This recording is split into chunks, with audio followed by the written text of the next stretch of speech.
Good morning. Morning, everybody. We will, all right, notifications are going live, so we'll give everybody a few minutes to realize that we are, in fact, live and online.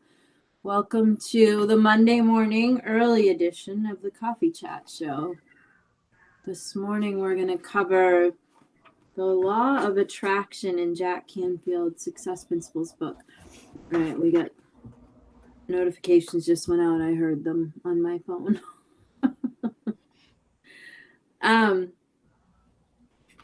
Yeah, this is one I teach all the time. So this is an easy one. Yeah, this is a fan favorite. Right? The fan favorite, the law of attraction. Okay, so I'll just go through the usual. We are working with Jack Canfield's book, The Success Principles. We are on chapter 6. We will be working our way through this probably for the rest of the year because I think there's 65. Like 60, yeah. We might double up a couple so that we actually end the book by the end of the year. Tracy just sent a message. Okay, I don't know where my phone is. Tracy, we're here. So she sent a message to my phone, which shows up on my Mac. Good morning, Janet. How is everybody this morning? We were having a few technical difficulties. Safari was blocking this website. We use Be Live to go live. Karen's in Florida. I'm in Vermont. It's Monday morning. We are ready for a wonderful week at Staff Agency. And Reporting live. Staffagency.com. That's us.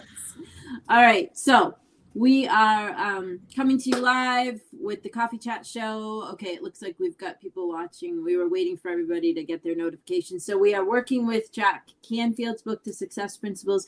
We have been talking about, we've been working our way through Principle 1. So taking responsibility for your life, 100% responsibility, recognizing that you have to know what you want so we can get you there. So what do you want to do with your life? What do you want out of your life? Annie says it's Tuesday where she's from. So must be, we have global visitors. Must be in Asia. Yeah, must be. Hi, Annie. Well, it's Monday here for us. We are a global brand, the Working Coach Mom, by the way. So we have people frequently from all over the world watching us. Okay, so 100% responsibility for life. What do you want out of your life? What is your vision for your life? What is your purpose for your life? Recognizing that it's possible, believing that you can create it, believing that you are able to create it. So that's kind of the gist of where we've been going. Now we're into the law of attraction. There's Tracy. Okay, so why don't you give... Karen's really good because she is new at studying this and I am old at studying this, which is why we have brought ourselves together here to teach it together. So Karen works with me at staffagency.com, formerly Delta Hire. She is one of our managing directors. And she is my right hand. I am the CEO and co-founder of Staff Agency. We are a workforce development company. We are also a staffing and recruiting firm. So we do the whole shebang. We do trainings and coaching and consulting for companies, and we have recruiters, and we do all of that. And our goal is to elevate people in businesses. That's kind of our mission with Staff Agency. And so to that end, I asked Karen to start joining me on hosting the show on Monday mornings because she brings a great perspective. She's kind of where you guys are at, starting to study all this, starting to dig in. She has some knowledge of it. She's digging in a little deeper. Me, I'm old. I'm going to be 55 in a few months, and I've been studying this stuff since I was 12. So we realized, Tracy and Karen and I, with the help of my son, that frequently I am talking way above where a normal, regular person can understand, because this type of work, self-development, personal development, prosperity principles, success principles, it's all I know. And so lots of times I am talking from a place where I think people have an understanding, and sometimes they don't. So, Kay, why don't you give us your rundown on how you see the law of attraction? Yes, the law of attraction it manifests in so many ways, and then you don't really know it, and you think it. And I think the word coincidence is what you think. Oh, this is a coincidence. Like, what are the odds? And that used to be a phrase that I used a lot until I realized it's very intentional, and your vibrations are intentional. And I think this particular principle is interesting. What I learned out of it was the vibrations of it. Like, you can feel it. You feel it when you're manifesting it. It's different. But like, even stepping into the role I'm in now, the last company I was with, I kept thinking, I wish I could, because I worked a 12-step program and I worked it for the past 2.5 years. And so for me, I was like, I wish I could find somewhere that I could use these principles, because I was in like a really big turnover role and there was a lot of toxic work environment. I'm like, I don't know if there's a place I could find, or a mentor, like a female mentor that like understands this and speaks it. And I was just saying this out loud, and then it manifests into reality. So where I'm at now is understanding that's not a coincidence, but then also understanding that if I want it too badly, it's also not happening. Yeah. And trying to find that middle ground. And that's in my practice where I'm at right now, is setting the intention and letting it go. Little did you know. There's either like, it's like one way or the other. I do it completely unintentionally and it happens, or I'm like trying way too hard. Okay. So let's speak to that for a second. So first of all, little did she know I was going to appear on her doorstep, right? So careful what you wish for. The genie in the bottle came out. You're stuck with me probably for the rest of your life. Okay, so here's the thing about the law of attraction. Like Karen was saying, it's energy based, right? So wherever your energy is where you're pulling to you from. So you could be, for instance, saying a bunch of affirmations that are positive in nature, yet you could be feeling shitty, angry, and just foul. That is where you're going to pull to you from. Okay. Is like, that is how you're feeling. You guys are probably some of you might be old enough to remember these radiators, but Karen's probably not. I don't know. She lived in New York. Maybe. Yeah, no, we haven't. Yeah. So there used to be radiators. The heat used to come from a big metal radiator. I still have them there. That was sitting in your room or your house or whatever. And when that thing was making heat, you could feel that all over the room because it was radiating heat, right? So that's like how we are. Whatever we have going on, we're radiating that out. And then we are telling the universe, bring that to us. So when you hate or despise something, because your energy is focused on that, you are bringing that to you as fast as you are bringing whatever it is that you want to manifest in a positive nature. And oftentimes the vehemence that we feel for something that we dislike is stronger than what we're able to create on the good side, right? So like, you might want a better salary or a new car, and it's like, yeah, I want that, it'd be great. And then your husband, boyfriend, wife, girlfriend, kids, whatever, might annoy you and have done something, and you're like, ugh! And that is much stronger than your wish for your new salary, new life, new attitude. So what happens is you continually bring to yourself from where you're radiating out. So when you're always using the law of attraction, by the way, and you could believe us and you could not believe us. It doesn't really matter to us because we both have proof in our lives in lots of different ways that this law works, and it's out there working for you all the time. The law of attraction is always in play. So this is why it's really important that you police your thoughts, your feelings, and like Karen was saying, your energy, how you are feeling. Remember, I'm always telling you guys, come from a place of peace. When you're coming from that place of peace and you're responding to things and not reacting, you are then very much in control of what you are attracting, right? Because you are attracting first and foremost from where you are feeling. Tracy, want to drop the link of the emotional chart? We have we took the law of attraction kind of vibrational chart, all the different things that you can feel. and we made our own version of that. And there's a free download on one of the sites. Tracy will drop the link. So the best thing you can do when you're foul, right? Because at the bottom is like apathy, anger, foul, all of that, sadness, despair.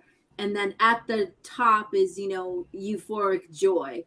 Here's the thing that people try to do. You're not going to get from apathy and depression to euphoric joy. Probably not going to happen like that. Right. So you might get from apathy and depression to, let's say there's a situation. You might get to anger, or you might get to resentment, which, believe it or not, is higher than despair. So you can use that chart when you want to work the law of attraction and you are learning how to work it. Gabby Bernstein has a great thing that she says, choose the next best thought or the next best feeling. Esther Hicks and Abram Hicks say it too. Like the next best thing. So if you're really in a bad place, just try to choose the next highest thing. Try to get yourself up the scale, the next best thing that you can feel. And then, you sit there for a while and maybe you can grab the next best thing. So you always want to be very aware of your energy. Your thoughts and your speaking are equally important. However, as I pointed out, if you're speaking good things, but you're feeling really angry and shitty, then you're not getting anywhere, right? So it's really important. This is why if you're having a terrible day, things are not going well or whatever, go outside, go for a walk, change your energy. I tell my team this all the time, right? Like, just take a break, take a minute. Don't try to force it. Change your energy. That's really important. Yeah. I can't remember what part of the book it said it. I don't know if it was this chapter or another. For me, when I have to get out of that mindset, is just being grateful for something. Like, it could be that I have a Mac laptop, like just grateful that I have, or like this water bottle or whatever it is. And that got me out a lot of that really low vibration, even just kind of stepping me up the ladder. Yeah. And then another part to that is, I don't want to say it's faking till you make it, but it says it really clearly, like fake it. Like, some of the stuff I'm like, I don't know if that'll, just fake it. Right. Just keep faking it. I remember I'm a realist. That's very hard to do. Yeah. Like, that's easier said than done if you're a realist, like I am, like really faking it. And then eventually it will come true. Right. And remember, that's how, I was talking last week about how mom made up her whole business, right? She went to the Park Plaza. I need coffee. She went to the Park Plaza Hotel. She made up that she would see clients there, and she, in essence, the faking it till you make it, you got to get the vibe there too. So you can say the words, you can, focus the thoughts, but if you can't raise the vibration, it won't work, because that's the whole key, right? And we've talked a lot on the Coffee Chat show about how you get to choose. You can just create enthusiasm or joy out of nothing.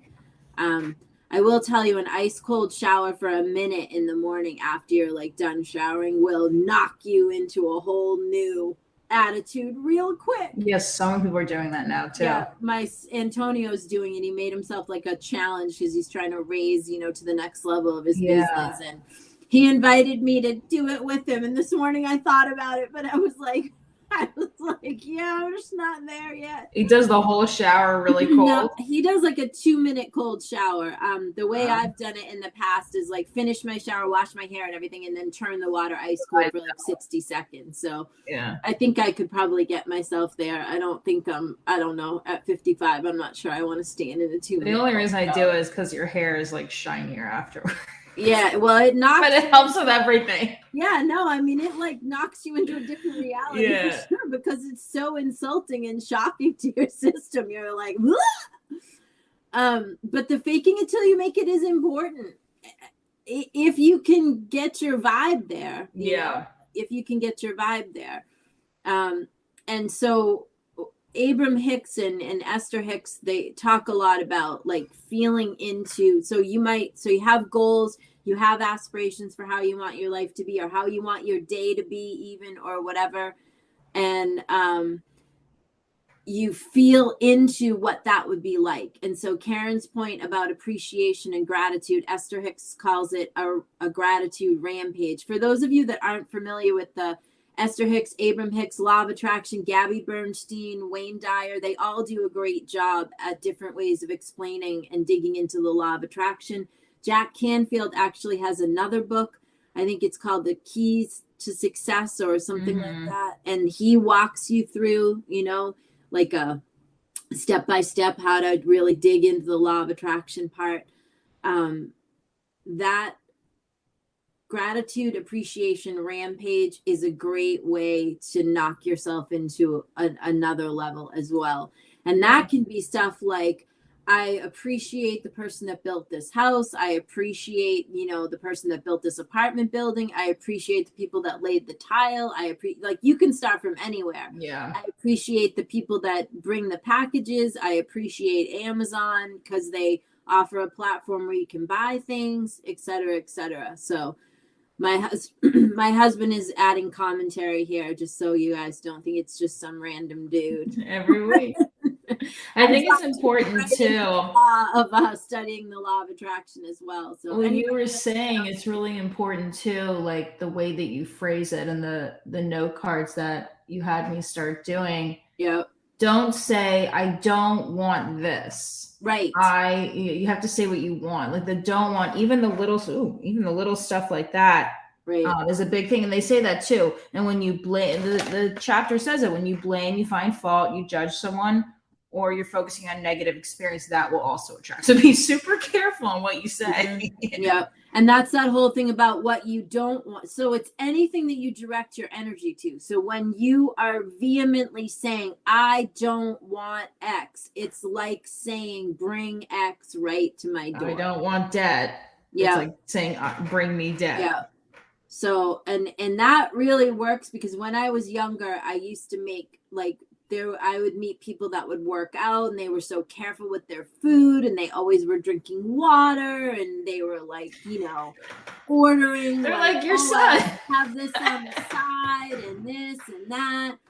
Guess who is that person now with no choice because I have all these food sensitivities. So I'm very aware that I brought right to my door what I used to make fun of and what I thought was obnoxious. And now I'm the obnoxious person in the restaurant that has to, ask what's on the food and whatever, because I have these crazy food sensitivities and I get sick if I eat certain stuff. So I have to ask. And so be careful. This is like that thing. Be careful what you wish for and be careful what you fight against. When you fight against something, it's like you are bringing it right to your door because it's all energy based. And I think that's a big piece of what people don't realize. They recognize that if they focus on what they want and they're, being positive, that they'll bring that. Also, though, if you are focusing a lot on what you don't want, you will also bring that to your door as well. And so that's just something to be really careful of. What else are you finding as you study? Part two where I'm at in my practice is your only job is to focus on what you want. Don't worry about how you get it. That's the universe's job and letting that go. And I want to pick your brain on that because I think a lot of people have that's a hurdle, right? Letting it go. Okay, I want this. Let it go. Yeah. How do you do that? How do you let it go? I don't know. They say leave it up to the universe, and I think you just have to repeat it every day. I'll just let it go. For me, it's like when the thoughts come in and the what ifs and the train and the wheel. I call it the wheels are spinning. Yeah, and I call it going down the rabbit hole. Going down the rabbit hole. Yeah, you have to catch yourself. And I don't know if you'll ever for me if it'll ever stop, but if I catch myself more that I'm going down it and then just redirecting.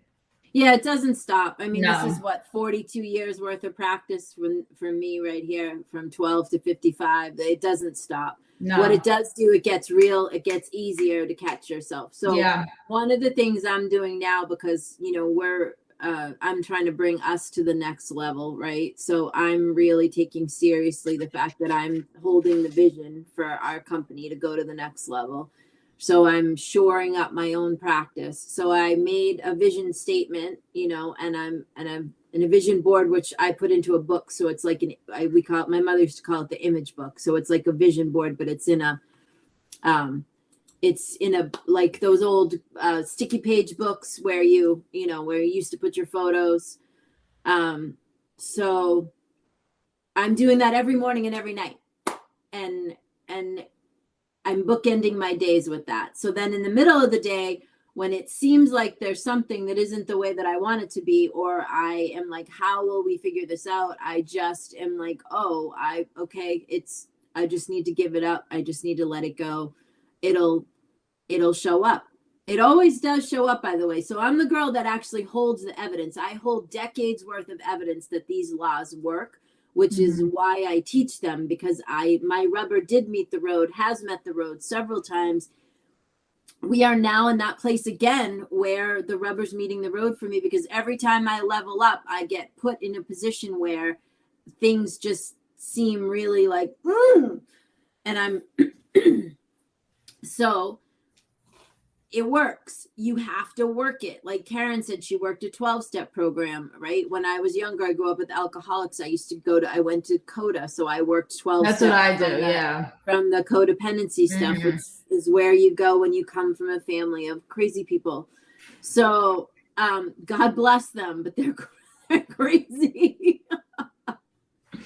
So 12-step stuff tells you it works when you work it. And prosperity principles and success principles are the same. They work when you work them.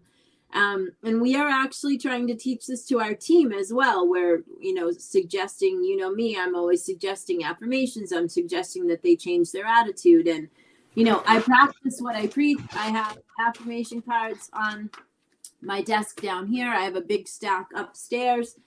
I read them twice a day or more if I need to. So in answer to your question, how do you let it go? Here's what. It's your job to know what you want and to be able to be specific in languaging what you want. And then it's God or the universe or whatever you want to call it, Buddha, whatever you believe in. It's the job of the greater to bring it to your door. And it's not your job to worry about the how. However, move your feet. So I'm a big proponent of, you can pray like an SOB, but move your feet. Don't just sit around like waiting for, I believe that the universe, is, you have to act with certainty. You have to act as if it's already on its way. So somebody might want a new job or a bigger salary or whatever. You need to use all of your tools so that you are acting as if, and you are moving along those lines, but don't fret. Like, don't worry about the minutia of how it's going to happen, right? Like when you're trying to manifest a big sum of money, or you need to take care of some bills or whatever, like you say, I require this much, I want to manifest this much, and then look around, okay, what can I start doing? Okay, I can apply myself to my job a little more. I can do this show. I can whatever, right? You just keep yourself moving. So when your mind wants to get too caught up in the how, just keep reminding yourself, I gave that to God, and and then I'm on my way. I don't I'm need just to worry about it. Yeah. Doing what I need to do. Yeah. It's good practice for a control freak. Yeah, well, we'll leave everybody with a little idea. So my mom used to call it a God box or a divine order box. So you take a shoe box or a little gift box, and you could decorate it and write on it, divine order box, whatever, and then take a pad of paper and all of the things that are troubling you or any kind of a problem, you write it, fold it up, put it in the box. And then when the thought comes up, you just say, it's in the box. The universe is handling it. God's handling it. It's in the box. And so that's a good thing that you can do that will help you. I have a full box upstairs in case anyone's interested. I have a box. Right. I put mine is my only fancy box, and it's my box. So that's a good way that's an active activity that you can do to kind of solve that problem for yourself, right? Because then when it comes up in your mind, you can say to yourself, it's in the box. Yeah. Tracy's saying that she has a God box. All right. So we want to stick to time because everybody's got to get to work. Karen, what would you leave everybody with for the week? Anything? I think that spending 5 minutes a day, just thinking of things that you're grateful for, writing them down. That's my intention this week. Okay.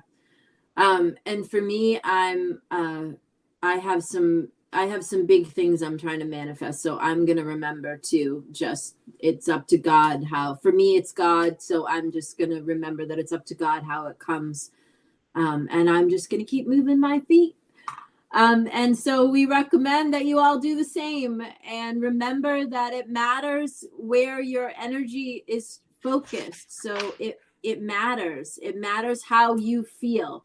So if you're having a bad day or you're feeling upset or whatever, like get out of the circumstance, go for a walk, change your energy, watch a movie, whatever, do something to shift your energy. That is so much more important even than reading a stack of affirmations. Because if you're in a bad mood and you're reading a stack of affirmations and it's not changing your mood, it's not going to help anything. Yeah, that's happened to me many times. Yeah, you got to shift your energy. And sometimes just getting outside. Yeah, sometimes. Or just identify it. Like, okay, this is how I feel. But it'll pass. Then, yeah. Yep. So shift your energy. All right. John says, thank you for our great advice. All right, you guys, we hope you have a great week. You can check us out at thecoffeechatshow.com. There's all kinds of free things, free downloads, free deliverables. We are in the middle of fixing and cleaning up the sites. Pretty soon, it'll all just be housed on one site. You'll be able to find the Coffee Chat Show and the Working Coach Mom and Fortunato Partners and all of that in the same place. But we're working on it, and we'll have a picture of Karen up there in her bio. And because this is my give back, it takes the back seat to all of our actual work. So you can also check us out at staffagency.com. That's a great place to get all kinds of advice for anything in regards to your workforce development or your staffing needs. Okay, we'll see you next Monday. Have a great week. Have a good week.